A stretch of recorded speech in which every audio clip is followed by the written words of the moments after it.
Did you know that one of my old fanarts of Dust-Held Sans became so notorious because of how goofy and trash it looked that it became, in the eyes of the fandom, its own take of Dust-Tale? I learned of that after seeing this talented artist making a post about it, and I thought to myself, why not make this version canon to the Undertale fandom and tell you how I came up with this design and what exactly his lore would be. How I came up with the design is actually quite simple. It was at a time where I wasn't as good as I am now into drawing characters, and instead of using pencils and all that shit and using stick figures as references, I used simple forms to draw. Then I animated him using Character Animator 4 and used the basic animation that are already available to me, which looked quite goofy since they were only planned for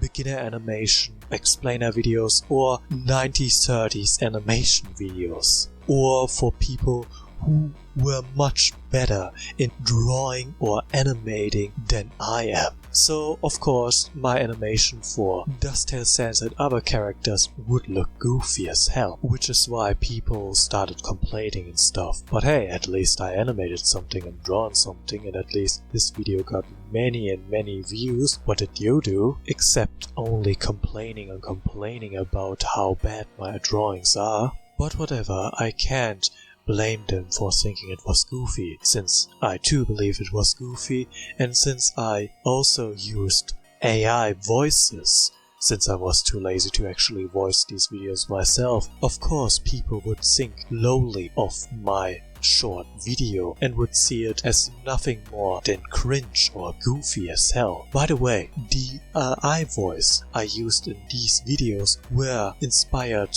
by the famous narrator from the YouTube channel Kurzgesagt. So now that you know how exactly the goofy Dust-Held Sans came to be, what exactly would be his lore? To be honest, I don't really had lore idea behind that, since it was just simply an attempt of mine to draw Dust-Held Sans in my particular art style back then. Today I would probably draw him differently, but back then I wasn't as talented as I wanted to say as I am now, but I'm still trash at drawing. But then again, I'm probably better than some other people, so don't sweat it. So his story wouldn't change from the normal Dust-Held Sans, but since I want to make this video longer and make an impact to the Undertale community, let's drop some canon goofy Dust-Held Sans canon facts. He's only able to speak with text-to-speech generators and can only show his emotion through over-exaggerated poses or over-exaggerated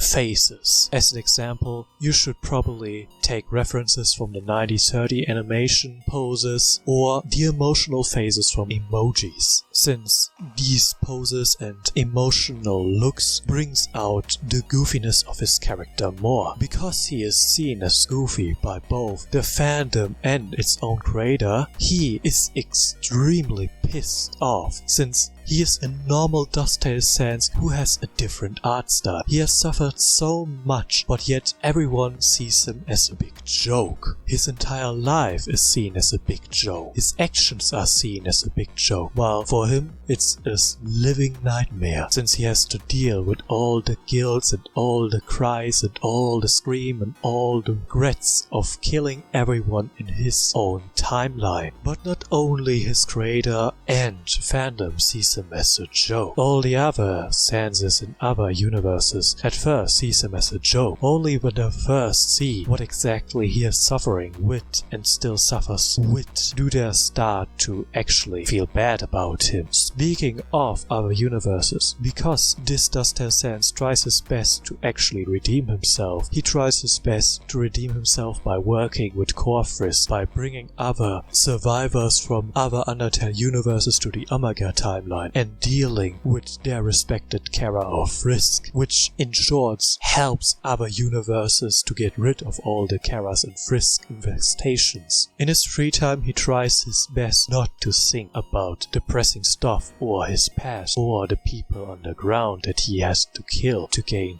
EXP, so he tries his best to distance himself from depressing thought and starts to watch wholesome shows. Unfortunately for him, he has extremely bad luck with that. One time he thought to himself Madoka Magica was just a simple magical girl show and was completely traumatized. Another time he tried to watch Vinland Saga and was completely traumatized, but also extremely impressed and inspired by Thorfinn, the main protagonist of Vinland Saga. And then of course he tried to watch ReZero. Do I need to say anything more? These are some canon information that I just made up on the fly, so if you want more of such canon information and want more facts about this goofy dust sands that I created accidentally, please like and subscribe, and when this video gets like, I don't know, 10,000 views, I will make another video talking about more canon facts about this notorious goofy dust sand. But for now, I don't feel very good, so I will just end this recording, and please watch my Dust Sands video